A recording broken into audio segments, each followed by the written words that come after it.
Okay, this is Thurston Moore, and I'm sitting here with Jeff and Steve McDonald of Red Kross, and we're just sort of jamming down in the rehearsal space now, up in the hills of Hollywood, and we're gonna sort of find out the history of this band. They have a new album out now on Mercury Records, home of the New York Dolls and the Runaways, and it's called Phase Shifter.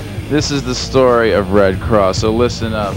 When you guys were called the Tourists, who came with that name? We did collectively. About going to the beach every day, but not living walking distance from the beach.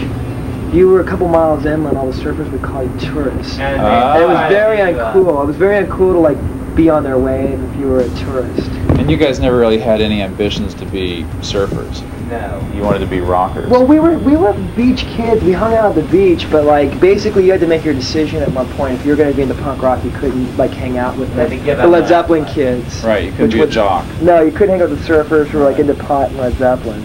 So I was into like, you know, riding my boogie board. It was really fun. But then, you know, it was like, then we got into the Ramones, and that was just much cooler. Well, you changed the name to Red Kross. It's like 78, 79. No, we get 79 probably. Yeah. Did you guys jam together as you were growing up? Like Jeff and I before 11 years old? We took photos before we actually had a rock photos, posing with our instruments. New wave photos. Wow. Jeff had like a skinny tie and a microphone. Did you guys? I hated English punk rock. Oh really? You didn't like the Damned? I loved the Damned and X-Ray Specs, but I didn't like the Clash or the Sex Pistols. Oh really? I only liked like LA and New York. I liked the Sex Pistols. They're okay, but it was more like Ramones and then the LA scene. Huh.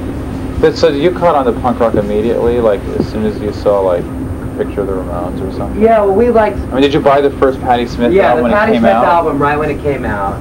And I don't know how we stumbled upon that. I think it just looked really cool. Well, I heard Free Money on a college radio station in the mountains once on vacation. And I really liked it, so I bought that. We used to read about Patti Smitth in the magazines.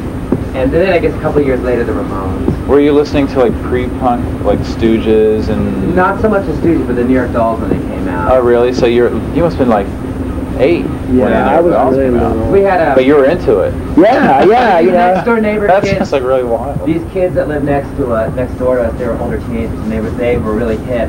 And they had like Pretty's for You at Action. And they had like the first Kiss album and T-Rex Slider. And see, that could have been me living next door to you. Yeah, well, see, that's how we got turned on to it. Wow.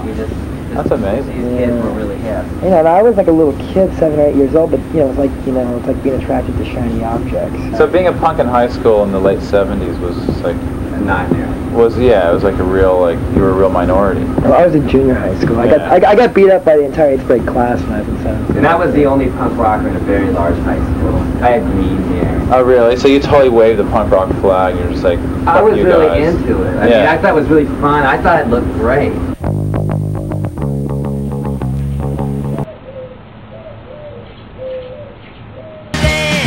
Someone always told me that the group Sex album by the Circle Jerks It's Black Flag and Red Kross. was Black Flag and Red Kross. And Angry Smell the bass player was reconstituted into a group called the Circle Jerks. Well, I remember we went with Greg Gann and other people to see the Circle Jerks first show, and it was like cool. And they were like, "What?" Like one song, for instance, I had written the music to, and Greg had written the lyrics. They changed the lyrics and kept my music. Oh wow! And they stole Steven's bass. Yeah, the main riff in Skank was the riff an 11-year-old wrote. They stole it from 11. Wow! It's like taking candy from a baby. Yeah. What was the name of the song? Fun with Connie. It was about Connie Francis getting raped. We wrote this song. Really nice. And we were like, yeah, our song was way better. It was a really good pop rap. Wow. Do you remember that song? Here we go. Oh yeah. Yeah, that's a Circle Jerks. Yeah, that was. Wow, I mean, it's amazing. I'm surprised. I think at some point that you guys and Black Flag should just take those guys to court. They dropped some of the Black Flags. Oh really? Yeah, they did. I think Keith did really write some of them, and they kept them. But yeah, like Greg, I think was big threatening lawsuits. Yeah. I mean, that was early before lawsuits were. You guys must have been really pissed. I mean, what did you do? Did you ever go up to them and say, look, you know, that was like, well, this is that was the our thing. punk. We kind of retired almost. Yeah, because we hated their band. We, I mean, Circle Jerks? Yeah. We didn't like our EP. We didn't like it. We didn't like what was happening with anything. We liked our first demos that we did with Joe Nolte, but then when we did the EP with Posh Boy, we kind of felt like we were being raped, and then everyone was like making like decisions for us. It was really like this classic scenario, and we were already burnt out at 12. And we were embarrassed of it. We just kind of wanted to recluse for a while and just go away. The Born Innocent album is like really, really. First Seattle record? Pretty much. It sort of predates all of that because I know Mark Arm and all those people, like Born Innocent's like a very big part of their kind of like, you know, learning how to play rock and roll. It's very weird. I remember buying it when it first came out. I knew about Red Cross in a way, just like reading something in Slash magazine or whatever. I knew it was like LA punk, but it didn't sound like LA punk because it was really trashy. And I could tell like the liner notes says that's what you wanted to do anyways, like you wanted to be the trashiest. Yeah. And I was just like really like impressed by that. Like I really thought it had a totally good vibe. It wasn't like, you know, America's Hardcore. It wasn't like Group Sex. Yeah, it wasn't. It was like clunky, yeah, it was just like really kind of like this kind of wasty kind of thing. Well, when I first came to LA and I sort of said to Kim, I was like, I really want to go see a punk rock show here. And then like the next night was the Flesh Eaters and the Gun Club. And I was like, well, Flesh Eaters are supposed to be really punk.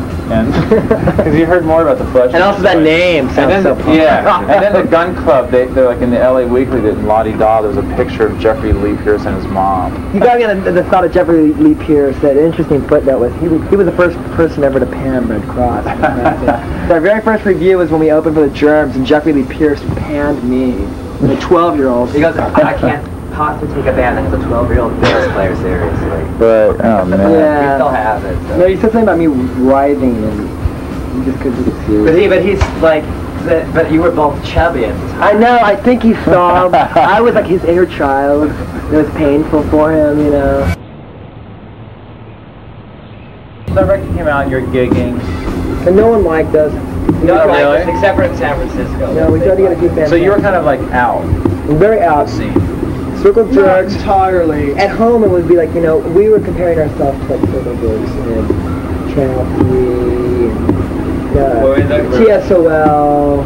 And all those bands were starting to sell out clubs and everything because they were really kind of, they were marketing themselves to the market that existed. But basically we became very alienated and we were not groovy with the kids, with other bands who were related to hardcore kids. And you didn't want to buy into the SST success that was going on. We didn't want to buy into the SST success. We didn't want to buy into the Orange County thing either.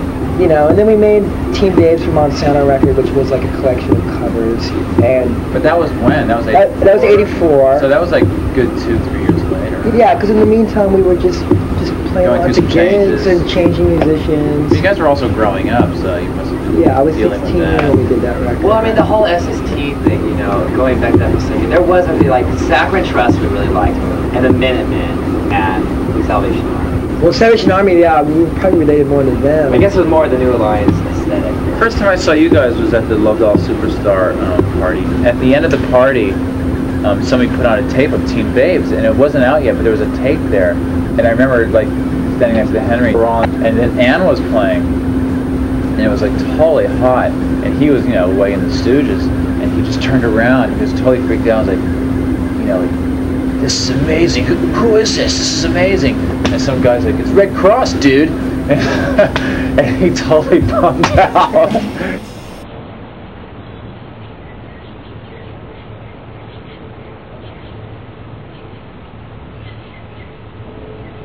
I remember seeing Robert, at Al's bar when he first joined, and we went to see you guys. Did he have Kiss makeup on? Yeah, he was totally like made up, and yeah, more like Vinnie Vincent or something. Yeah. And I remember somebody go like, yeah, the new guitar player is really like out there. And I remember seeing you guys at Al's bar, and it was just like, instead of Dez, there was this guy out there going like, Yahoo! And, like yelling at the audience, and like jumping up in the air, and we were just like, wow.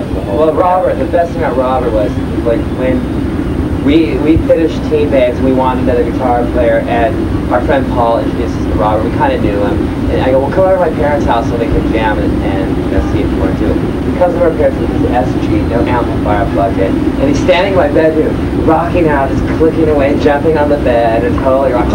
He played deuce with no amplifier and with his SG. Like fully rocking. Wow. And we're like, I just ran around the room, you know, we couldn't even like hear what he was doing. He was just like off. were freaking out. Wow. We were just like, We were really impressed because he rode his bicycle to our house. with this guitar, which is by So when Robert joined the band and you guys toured, and at this point were you seriously saying like, okay, this is a real band? We were This is starting to. I mean, it was. because we were starting to sound like a real band. And it was also like, it was at that point where you get pressure, like, to decide what you're going to do. But it wasn't really till like 1987 when we signed the contracts and did the Nirvana record that I think we ever really realized that we were like getting involved with like the music industry. Right. Yeah, so I mean, becoming part of that. The first time. Yeah, and becoming like becoming responsible. Robert played on Neurotica, and what year was Neurotica? 1987. 87, so just like 3 years later. Yeah. I mean, it's kind of a shame we didn't record again with Robert, like either before Neurotica or after, because he was in the band for 7 years. Well, yeah, he was in the band Third for Eye quite a doesn't while. represent the way we sounded at our peak with Robert, you know, and that's kind of a shame.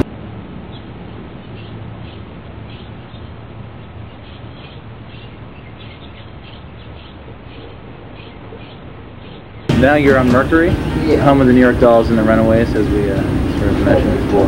And this record you did with John Angelo, Yeah. who's supposed to be really pretty happy. He's great. The Third Eye record was another reason was that we were never happy with any of our records. Yeah, but nobody, I mean, we're not happy with any of our records. Well, I know, but actually I'm actually kind of happy with this new record. Yeah. And it was weird because we always kind of felt like we were these perfectionists who couldn't do anything right, and we always had these expectations that our vocals should sound like the Beatles, yet we never really could sing. And like with Third Eye was the first time anyone had given us enough money to fully let us indulge our insecurities. And let us spend 3 months in the studio and completely like analyze everything until we hated it.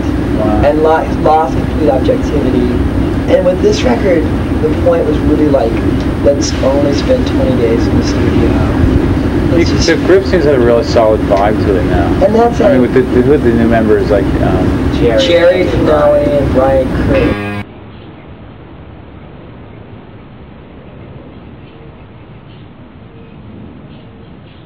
But I always feel like you guys can do just anything you want to at this point, because you are sort of like, you already have like this amazing legacy, and your name Red Cross, I think, is an institution in itself in a way. It's just like you're just free to do whatever you want now. It's like you don't have to really prove anything, or you don't have to live up to anything, because you've already like did something that was like really important. So it's just like you can only go further with it. I mean, the fact that you're just sort of like you're like writing songs, doing records now is like, and you're still considerably like young. It's almost like you have this whole like future ahead of you to like do all this stuff. Yeah, I mean, it feels nice that we've been able to do it this long. I mean, you know. I mean, I think with any musician, there's always like the underlying fear that something's going to happen somehow. Oh right, yeah. And like somehow someone's going to take away this reason why you can do it. Right. And you know, but I think that, I mean, I don't know, I kind of felt like, especially recently, about the thing, you know, that we have been doing for so long, and somehow we've been able to hold on to something that is just kind of like, if we've been through this much, it's going to be pretty difficult for someone to actually take something away. Like, Well, you can't, because you guys there's so much respect for Red Cross, and nobody can ever take that away, unless you actually did shit on stage or something and kick the audience. Shit on stage would probably become more legendary. That would only help. That might move some units.